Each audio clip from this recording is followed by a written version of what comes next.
প্রিয় দর্শক, আপনারা দেখতে পাচ্ছেন কোটা সংস্কার আন্দোলন চলছে। সেই আন্দোলনকে কেন্দ্র করে রাস্তাঘাট ফাঁকা। আশ্চর্য হবেন, একদিকে যেমন ফাঁকা, অন্য দিকটায় তেমনই গাড়ি যানজটে ভর্তি। আজকের এই কোটা সংস্কার আন্দোলনে অ্যাম্বুলেন্সকে যাওয়ার কোনো বাধা নেই, কিন্তু অ্যাম্বুলেন্সটা এমন একটি জায়গায় আটকে আছে, সামনে বামে পিছনে সমস্ত জায়গায় অসংখ্য গাড়ি থাকায় এই অ্যাম্বুলেন্সটি বের হতে পারছে না।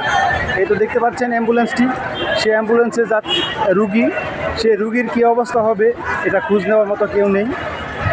স্বজনরা আপ্রাণ চেষ্টা করে আজকে এই রুগীটিকে বাঁচানোর জন্য একটি সিএনজি নিয়ে আসছে।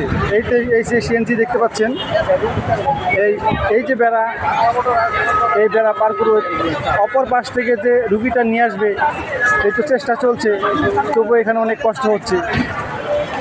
জানি না রুগীটাকে বাঁচানো যাবে কিনা। দেখতে পাচ্ছেন কোটা সংস্কার আন্দোলনে আজকে এই অ্যাম্বুলেন্সটি এখানে আটকে আছে, কারণ বাজার এবং বাংলা মোটরের মাঝামাঝি এই জায়গাটিতে। এই তো রুগী টানার সর্বাত্মক চেষ্টা চলছে। দেখতে পাচ্ছেন আজকে কোটা সংস্কার আন্দোলনের ফলে একটি অ্যাম্বুলেন্স থেকে রুগীকে কিভাবে বের করে আনা হচ্ছে, এটা অত্যন্ত দুঃখজনক।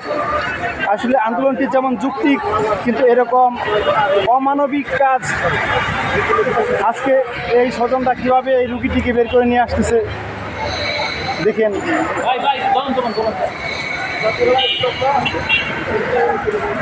জিনিসটা অত্যন্ত বেদনাদায়ক।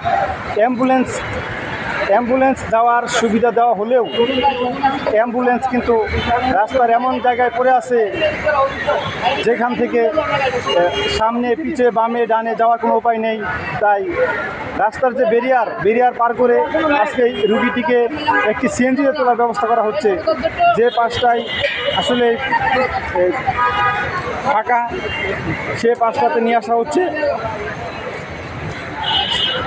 এ হচ্ছে অবস্থা, দেখতে পাচ্ছেন।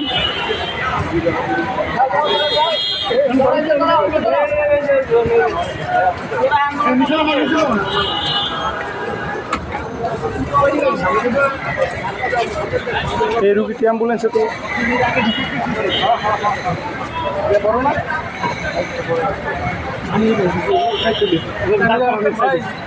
ড্রাইভারকে চালানোটা অক্সিজেন দিলে দুটো অংশ দুটোই সাথে আছে।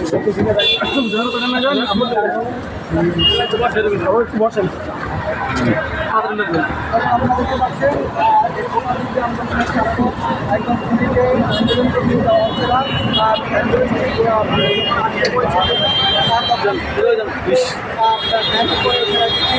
অত্যন্ত পরিতাপের বিষয়, এমন ঘটনা যেন না ঘটে থাকে। রুগী এবং রুগীর স্বজনরা এই কষ্ট হারে হারে টের পাচ্ছে।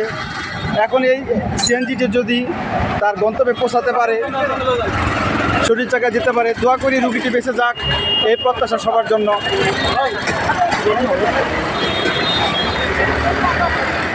এই তো ধরতে সহযোগিতা করছি, আমি নিজে দেখতে পাচ্ছেন অ্যাম্বুলেন্সের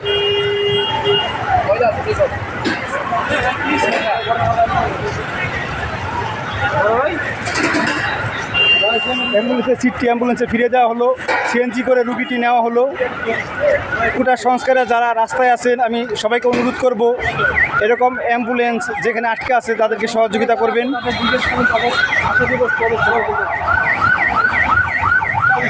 অত্যন্ত দুঃখের বিষয় আজকের এই ভোগান্তি।